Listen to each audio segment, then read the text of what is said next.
ವಾಸ್ತವಾಂಶನ ಹೊರಗೆ ತೆಗಿಬೇಕಾಗಿದೆ.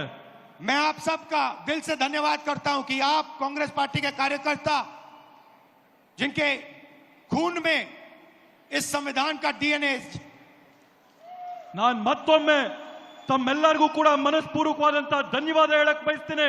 ಕಾಂಗ್ರೆಸ್ ಪಕ್ಷದ ಕಾರ್ಯಕರ್ತರಾದಂತಹ ತಾವೆಲ್ಲರೂ ಕೂಡ ತಮ್ಮ ರಕ್ತಗತವಾಗಿ ರಕ್ತದಲ್ಲಿ ಸಂವಿಧಾನದ ಡಿಎನ್ಎ ತಮ್ಮೆಲ್ಲರಲ್ಲಿ ಕೂಡ ಇದೆ ಅಂತ ಹೇಳಿ आपको याद होगा कि कर्नाटका की सरकार चोरी की गई थी. ತಮಗೂ ಕೂಡ ನೆನಪಿರಬಹುದು, ಈ ಹಿಂದೆ ಕರ್ನಾಟಕ ರಾಜ್ಯದ ಸರ್ಕಾರನ ಕೂಡ ಕಳ್ತನ ಮಾಡಿದ್ದಂತದ್ದು. पैसा देकर चोरी की गई थी.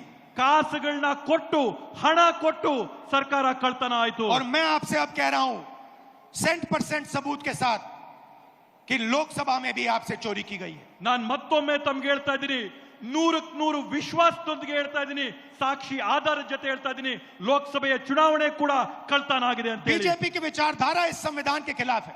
ಬಿಜೆಪಿ ಅವರ ತತ್ವ ಸಿದ್ಧಾಂತ ಈ ಸಂವಿಧಾನದ ವಿರೋಧವಾಗಿದೆ.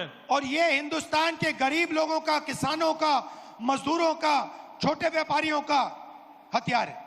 ಇವತ್ತು ಈ ಸಂವಿಧಾನ ಈ ದೇಶದಲ್ಲಿರ್ತಕ್ಕಂಥ ಬಡವರು, ಕಾರ್ಮಿಕರು, ರೈತರು, ಕೂಲಿ ವರ್ಗದವರು ಇವರೆಲ್ಲರ ರಕ್ಷಣೆಗಿರ್ತಕ್ಕಂಥದ್ದು ಈ ಒಂದು ಪವಿತ್ರ ಪುಸ್ತಕ ಮಾತ್ರ. और हर कांग्रेस पार्टी का कार्यकर्ता और नेता इसकी रक्षा करेगा. ಮತ್ತೆ ಪ್ರತಿ ಕಾಂಗ್ರೆಸ್ ಪಕ್ಷದ ನಾಯಕರುಗಳು, ಮುಖಂಡರುಗಳು, ಕಾರ್ಯಕರ್ತರು ತಾವೆಲ್ಲರೂ ಕೂಡ ಇದರ ರಕ್ಷಣೆಯನ್ನ ಮಾಡಬೇಕು ಅಂತ ಮನವಿ ಮಾಡ್ತೀನಿ. और इलेक्शन कमीशन को एकदम हिंदुस्तान की सारी इलेक्ट्रॉनिक वोटर लिस्ट पिछले 10 साल की हमें दे देनी चाहिए. ಚುನಾವಣೆ ಆಯೋಗ ಇವತ್ತು ಈ ದೇಶದಲ್ಲಿ ನಡೆದಂತ ಕಳೆದ 10 ವರ್ಷದ ಚುನಾವಣೆಗಳ ಮತದಾರರ ಪಟ್ಟಿನ ಈ ಕೂಡಲೇ ಬಿಡುಗಡೆ ಮಾಡಬೇಕು ಅಂತ ಆಗ್ರಹ ಮಾಡ್ತೇವೆ. और वीडियोग्राफी भी दे देनी चाहिए. ಅದರ ಜೊತೆಗೆ